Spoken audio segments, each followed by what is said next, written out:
On va enchaîner avec la force de l'exemple cette fois-ci, puisqu'on va parler des chenilles processionnaires. Chenilles processionnaires, espèce qui nous parle à tous dans nos campagnes, hein, puisque c'est un problème qu'ont rencontré bien des personnes qui ont eu affaire avec des arbres. Et vous allez nous montrer en quoi l'évolution de la chenille processionnaire peut nous renseigner aussi, nous, sur nos sociétés à nous. Oui, cette fois, je vais vous parler de petites bestioles qu'on voit à l'œil nu, mais avec lesquelles on est obligé de cohabiter de plus en plus souvent et qu'on n'aime pas beaucoup malgré tout. Et donc, ces chenilles processionnaires, on va voir qu'elles nous en disent assez long en fait, sur l'organisation de nos sociétés. Elles sont plusieurs espèces dans le monde, elles existent dans plusieurs régions du monde, mais on en parle surtout dans les pays occidentaux, que ce soit en Australie ou en Europe. Et en fait, en Europe, on a 3 espèces, et en France en particulier, on a 3 espèces qui sont présentes. Alors, pas au même degré. Si vous regardez en haut à gauche, vous avez l'aire de distribution de la processionnaire du chêne, qui, elle, fait parler d'elle aussi, qui pose beaucoup de problèmes. Et en bas à droite, celle de la processionnaire du pin. Il existe une autre, enfin, une processionnaire du pin d'hiver, il existe une processionnaire du pin qui vit en été, mais qui, elle, est plus présente dans le nord de l'Europe et qui pose moins de problèmes. Alors, toutes ces espèces-là, quand on les regarde avec nos yeux, on a l'impression qu'elles sont toutes pareilles, on n'arrive pas forcément à bien les distinguer. Et moi, je vais m'intéresser plus particulièrement à la processionnaire du pin, donc Tometopea pitiocampa, qui est une espèce donc on ne distingue pas forcément des autres, mais pourtant, de sa petite cousine qui vit au Proche-Orient, elle a divergé il y a 5 à 10 millions d'années, à peu près au même moment où nous, on se séparait de notre ancêtre commun avec le chimpanzé. Donc si elle nous regarde nous, peut-être qu'elle ne nous voit pas très différents. Et surtout, donc, on va voir maintenant ce que cette espèce nous dit de nous. Mais avant de voir ce qu'elle nous dit de nous, je vais parler de comment nous la voyons. Il se trouve que ces chenilles sont des chenilles défoliatrices, c'est-à-dire qu'elles consomment les aiguilles de conifères, et du coup, elles vont poser des problèmes notamment forestiers. Donc nous, on la voit premièrement déjà comme un ravageur forestier. Ensuite, les chenilles possèdent des poils urticants. Alors c'est une stratégie pour se défendre de leurs ennemis naturels, hein. Sauf que quand on y est confronté, c'est nous qui nous grattons. Et là, du coup, on va la voir comme un problème sanitaire, que ce soit pour les êtres humains ou les animaux domestiques. Alors pour la forêt, en ce qui concerne la santé végétale, si on regarde la forêt, si on prend une parcelle et qu'on la suit au cours du temps, par exemple à des années 60 aux années 75, le nombre de nids va changer au cours du temps. On va avoir des années hautes, des années basses. Par contre, si on mesure le perte de croissance de cet arbre, et donc avec un impact éventuellement sur l'économie forestière, on va voir qu'en fait, on peut avoir une perte de croissance entre 80 et 100% sur plusieurs années. Donc ça peut être un préjudice économique. Ceci dit, aujourd'hui, les forestiers sont confrontés à beaucoup d'autres problèmes. Et les pertes de croissance, si on les moyenne sur l'ensemble du territoire national et sur l'ensemble de l'âge d'une parcelle forestière, finalement, c'est un problème acceptable qui ne nécessite pas de mesures de gestion vraiment particulières. La plus grosse peur pour les forestiers, c'est plutôt que ça affaiblit l'arbre et que ça peut entraîner des attaques par d'autres ravageurs ou d'autres maladies. Et en ornement, évidemment, c'est des dégâts qui ne sont pas très esthétiques. C'est pas très très grave, mais je me suis amusé à prendre une photo le jour d'Halloween. Vous voyez, c'est pas forcément ce qu'on cherche quand on plante une plante pour décorer. Au niveau santé humaine, donc il faut savoir que les poils urticants sont volatiles, ils vont aller dans l'air autour de nous, indépendamment du contact direct. On peut les recevoir sur la peau, dans les yeux ou les respirer. Souvent, on pense que les poils urticants, ce sont les poils qui sont présents, un peu qu'on voit à l'œil nu là sur la chenille. En réalité, ils sont contenus dans des petites poches, qu'on appelle des miroirs, parce que ça brille au soleil quand elle les ouvre. Et quand la chenille se sent menacée, elle va libérer ces poils urticants dans l'air. Et donc, vous pouvez voir ces fameuses poils. Ça a 2 types de réactions. La première réaction, c'est une réaction de toxicité locale. C'est juste des petits boutons, de l'urticaire. Mais ça peut entraîner aussi des réactions allergiques. Malgré tout, la première réaction, c'est l'urticaire de contact. Et pour rassurer tout le monde, c'est une bestiole donc qu'il faut gérer, mais il ne faut pas s'alarmer non plus. 96% des réactions sont bénignes, et les réactions graves, c'est vraiment uniquement 0,2%, sauf pour les travailleurs exposés. Pour les animaux domestiques, par contre, ça peut entraîner des nécroses des tissus de la bouche qui peuvent être assez impressionnantes, avec des chutes de la langue, ça peut être de l'œdème dans la gorge, et généralement, il vaut mieux consulter un vétérinaire très rapidement, ça soigne très bien, mais il faut intervenir vite. Pour une de ses cousines, je vous ai parlé qu'il y avait des espèces en Australie, chez ses cousines australiennes, ça peut entraîner des avortements de juments et des malformations chez les poulains. Donc du coup, avec ces problèmes sanitaires, c'est une vieille connaissance. Vous voyez un texte de loi romain qui dit la loi punira les gens qui utiliseront toutes sortes de choses pour empoisonner leurs voisins. Et dedans, on va citer Pithiocampa, donc Tometoa Pithiocampa, la processionnaire du pain. Alors, donc ça veut dire chenille du pain, mais en réalité, ça vient du grec, de Pithus, pain, et de campé, chenille, et de Thomas, émerveillement, tomatos, étonnant, et de poio, engendré. Donc en fait, c'est la chenille qui engendre l'émerveillement, la chenille du pain qui engendre l'émerveillement. Et en fait, c'est ce comportement de procession qui attire les curieux, en fait. Alors, je ne peux pas être à l'université de Tours sans dire qu'elle est citée chez Rabelais. Donc on peut en trouver référence chez cet auteur. Elle est citée aussi chez Réaumur. On voit la processionnaire du chêne. Alors j'en parle parce qu'il se trouve que Réaumur, on ne le sait pas trop, a fait 2 ans d'études dans la région centre avant d'aller à Paris. Alors là, on va sortir de la région centre. C'est bien évidemment connu chez Jean-Henri Fabre dans les souvenirs entomologiques. Mais là, il faut aller du côté du Mont Ventoux. Et puis, Napoléon n'a pas que combattu le reste de l'Europe, il a aussi combattu les chenilles processionnaires en faisant probablement les premiers arrêtés de lutte obligatoires. Là, je ne vais pas m'attarder sur le cycle, ce n'est pas le but, c'est juste pour vous dire que souvent, ce qu'on connaît, c'est le nid, voilà, ou la procession. Évidemment, on connaît beaucoup moins le papillon. Il sera intéressant pour les gens d'apprendre à connaître ce dégât primaire qui est le premier signe de présence de l'insecte, et c'est le meilleur moment pour intervenir, alors que souvent, on intervient beaucoup trop tard. En plus, il y a une phase hypogée, donc l'insecte passe une partie de sa vie cachée dans le sol. Et la processionnaire, c'est un problème, et c'est aussi une composante de l'écosystème, il ne faut pas l'oublier. Elle est intégrée dans un écosystème, et normalement, il y a un équilibre qui est basé pour une régulation sur différents facteurs biotiques et abiotiques. Et donc, je vais donner quelques exemples d'espèces avec lesquelles elle interagit, et pour qui elle peut constituer une ressource.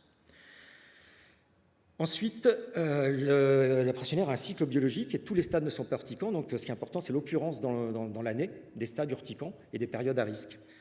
Alors, les stades urticants, c'est ceux que j'indique ici en rouge. Il y a 2 périodes, donc on peut avoir des risques liés au nid, qui va faire encensoir quand il y a du vent, mais ça, c'est un risque très faible, sauf quand le niveau de population est très élevé. On voit ici, juste à côté, un abri de bus dans la banlieue d'Orléans, qui a été fermé pendant 3 semaines, où des collégiens sortaient et avaient des boutons. Après la processionnaire du pain, on peut voir que nos concitoyens ils s'en préoccupent à certains moments de l'année. Sur ces courbes-là, vous avez en jaune les interrogations Google chenille processionnaire. Et vous voyez que c'est des interrogations qui ont lieu au printemps, à peu près en même temps que les interrogations pollen en bleu, alors que les acariens s'y intéressent toute l'année, finalement. Et si vous regardez, ça c'est une étude ANSES qui vient de sortir, si vous regardez les interrogations Google en orange et les appels au centre antipoison, vous voyez que c'est très très bien corrélé. Donc il y a bien une période à risque particulière. Par ailleurs, la processionnaire du pain, elle a plein de contraintes. Alors, on a beaucoup pensé à la contrainte froide, mais elle n'aime pas trop le chaud non plus. C'est une bestiole qui n'aime ni le chaud ni le froid.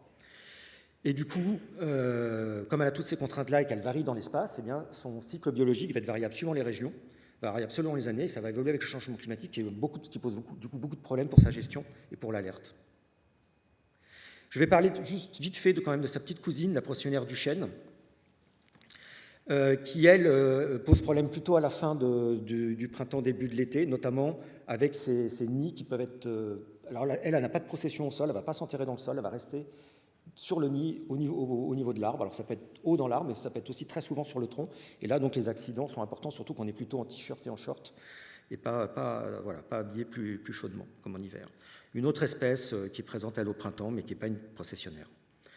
Du coup, quand on regarde, là, ça c'est la processionnaire du chêne, donc avec la date tarissonnière, mais si on est dans des régions où on a les 2 espèces, on voyait qu'on peut avoir des processionnaires quasiment toute l'année. C'est le cas notamment en Île-de-France aujourd'hui, dans plein de régions.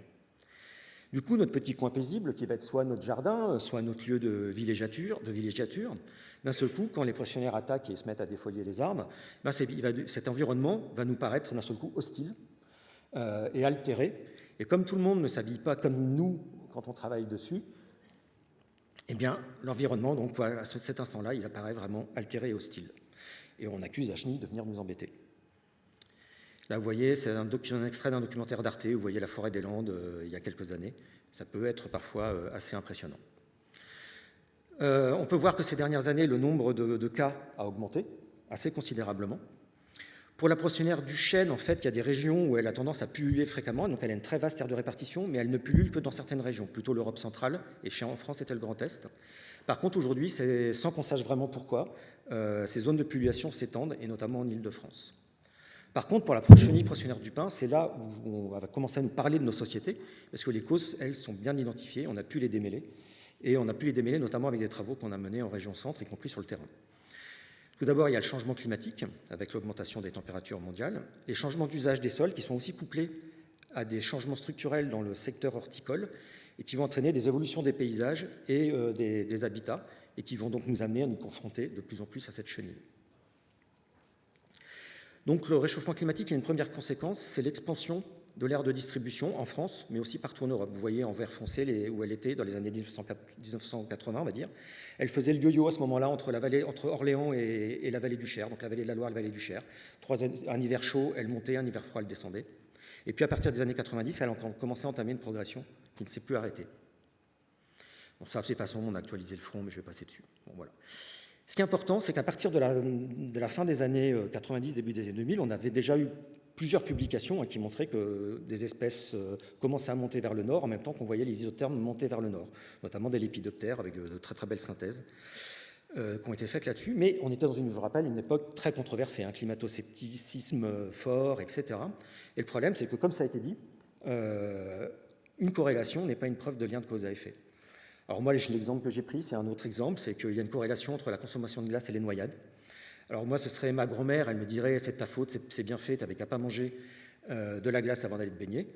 Sauf qu'en réalité, il peut y avoir des choses qu'on ne voit pas, des variables cachées, en l'occurrence une vague de chaleur, enfin quand il fait chaud, et quand il fait chaud, on mange plus de glace, mais on va aussi plus se baigner, et du coup, il y a plus de noyades. Donc vous voyez qu'on peut... Alors là, c'est un facteur qu'on connaît, mais on peut imaginer que le facteur, on ne le connaît pas. Du coup, le rapport du GIEC de 2007, donc c'est un vieux rapport, mais il posait la question, c'est qu'il faisait une liste d'espèces pour lesquelles on avait déjà une réponse avérée au changement climatique. Et il disait, mais il faut qu'on ait un critère clair, et donc il faut qu'on ait une portion, enfin le changement climatique régional soit associé à un changement climatique mondial, ce soit démontré, et que la réponse biologique régionale soit bien associée à ce changement climatique régional. Donc c'était ce critère-là. Et il faut démêler changement climatique, modification d'habitat ou autre cause, et pas simplement voir une corrélation entre un changement d'aire de distribution et un changement de climat. Et la procédure du pain, effectivement, ça pose question, parce que si notre espèce n'avait pas survécu, passé le cap des glaciations, des pins, il n'y en aurait que dans les zones en vert que vous voyez sur cette carte. En fait, tout le reste, c'est l'anthropisation. Et puis, si vous regardez la forêt en France, depuis 2000 ans, elle a beaucoup changé. Et dans les dernières années, depuis la révolution industrielle, on a une réaugmentation des forêts et beaucoup d'enracinement notamment. Donc, vous connaissez tous la Sologne qui date de cette époque-là. Donc, ce qu'on a pu montrer, en fait, c'est que, enfin, c'est pas nous qui l'avons montré, d'ailleurs, c'est les climatologues. Les climatologues ont montré que le climat mondial, il avait modifié le climat en région centre. Voilà. Donc ça, je ne vais pas en faire la démonstration, c'est pas mon travail. Par contre, nous, on s'est intéressé, donc, vous voyez, au climat à Orléans. Et si on regarde par rapport aux années 70-90 et après aux années 90, eh bien, on a 1 degré d'augmentation des températures minimales hivernales. Et en fait, on a pu faire le lien avec l'expansion parce que la processionnaire du pain, elle a besoin de certaines conditions de température pour s'alimenter. Là, on en voit 2, une de jour, une de nuit. Et si une des 2 conditions n'est pas réunie, elle ne peut pas sortir s'alimenter. Si elle ne peut pas faire ça pendant longtemps, elle ne peut pas vivre. Donc un territoire qui n'a pas suffisamment de jours d'alimentation ne lui est pas favorable. Chez cette espèce-là, ce n'est pas les températures létales. Elle peut supporter moins 18, donc elle pourrait être en Scandinavie, si c'était ça. Et du coup, vous voyez là, c'est une carte de la région centre où on a placé une collègue qui a modélisé le nombre de jours d'alimentation qui étaient disponibles. Vous voyez que la région, par exemple, dans les années 90, elle était très, très en bleu, donc avec peu de jours d'alimentation, et que dans la décennie d'après, on avait une augmentation nette du nombre de jours d'alimentation. Et que ça, on peut l'observer partout en France. Donc on a bien fait boucler la boucle. Ce coup-là, on a bien démontré que c'était le changement climatique mondial qui était responsable de l'expansion régionale. Et puis, ceux qui ne me croient pas, vous pouvez regarder en haut à droite la carte de distribution des pins. Vous voyez que ce n'est pas ce qui a changé dans cette époque-là. Ça a changé beaucoup dans le passé, mais pas dans l'expansion contemporaine. L'autre impact du changement climatique, puisqu'on va plutôt parler donc, de la composante dérèglement, vous avez sans doute entendu déjà Jouzel à la télé parler de dérèglement, de réchauffement et de dérèglement, c'est une plus grande variabilité. Et bien ça va jouer sur l'évolution du risque biologique. Normalement, la procession du pain dans la région, elle fait ses processions en ce moment. Voilà. Elle a démarré il n'y a pas très longtemps, donc fin d'hiver, début de printemps. Et on voit de plus en plus apparaître des processions pré-hivernales, alors pour le moment plutôt sur la côte atlantique, mais dans notre région, ça commence à arriver. Par contre, les processions post-hivernales ne disparaissent pas, et donc on a une période à risque qui s'est complètement élargie. Donc on voyait qu'on a de plus en plus de zones colonisées, une période de plus en plus longue d'exposition. Alors on sait que les vagues de froid, là, les chiffres sont peut-être pas très lisibles, mais que les grosses vagues de froid, elles sont plutôt anciennes et qu'elles ont tendance à diminuer, alors qu'à l'inverse, les vagues de chaud, 2003, qui est la grosse boule dont beaucoup de gens se souviennent, ont tendance à monter. Et on a des vagues de chaud hivernales, estivales, automnales, notamment des étés indiens. Et vous pouvez voir l'été indien de l'automne 2015. Alors d'ailleurs, on s'en souvient, puisque cet automne-là, au moment des attentats de Paris, beaucoup de gens étaient en terrasse parce qu'il faisait très beau. Et donc, la processionnaire du pain, elle était déjà partie en procession. Du coup, que ce soit l'évolution au niveau spatial ou au niveau temporel, ça fait qu'il peut y avoir des désynchronisations avec ses ennemis naturels. Ensuite, donc je vous ai démontré que le climat était le moteur de l'expansion. Par contre, on va dire que le paysage, lui, si on n'est pas la cause, c'en est la boîte de vitesse, et ça va moduler la vitesse de l'expansion. Vous voyez Fleury-les-Aubrais au nord d'Orléans, dans le nord de la ville d'Orléans. Je me suis amusé à aller reprendre une photo exactement un siècle après la carte postale. Vous pouvez voir que le paysage, il a bien changé. Voilà. Et les usages des sols en France, en région centre notamment, mais c'est vrai pour toute la France, qui ont monté avec l'augmentation de la population mondiale, c'est les villes. Il y a de plus en plus de surfaces occupées par les villes, mais il y a aussi de plus en plus de surfaces occupées par les forêts, et on peut planter des arbres communs en ville et en forêt. Alors que tous les autres usages ont diminué, on parle notamment de la déprise agricole. Du coup, ce qui se passe, c'est que ça va affecter différemment la dynamique de différents arbres. L'arbre champêtre, dont on a bien conscience qu'il a disparu avec la mécanisation, enfin, eu tendance à disparaître avec la mécanisation de l'agriculture et l'étalement urbain, et qu'on cherche bien à protéger, mais on a tendance à oublier que dans le même temps, avec l'urbanisation et l'intensification du commerce ornemental, on a un arbre qui, lui, a plutôt connu une forte augmentation, et ce sont les arbres ornementaux. Juste pour vous donner une idée, nous, ici, on achète chaque année 50 millions d'arbres et d'arbustes. Les forestiers plantent en forêt 55 millions d'arbres. Donc vous voyez qu'on modifie nos paysages assez conséquemment et que ça peut faire des liens. Vous voyez ici en vert, en orange ou en violet les forêts françaises, et du coup l'insecte il peut circuler entre ces forêts. Et pour étudier ça, on a travaillé aussi en région centre. On s'est dit quelle est la région la moins forestière. C'est quand même la Beauce, c'est pas la région qui est réputée pour ça. Vous voyez en rouge les parcelles forestières inventoriées par l'inventaire forestier national. On a étudié une petite zone de 500 km² au nord de la Beauce, et on a été regarder là, on a pris un GPS, une voiture, on a regardé tous les arbres, pins, alignements, etc., qu'on pouvait bosquer et tout, enfin qu'on pouvait identifier. Et en fait, dans ce carré, on peut voir qu'il y a plein qui étaient censés être vides.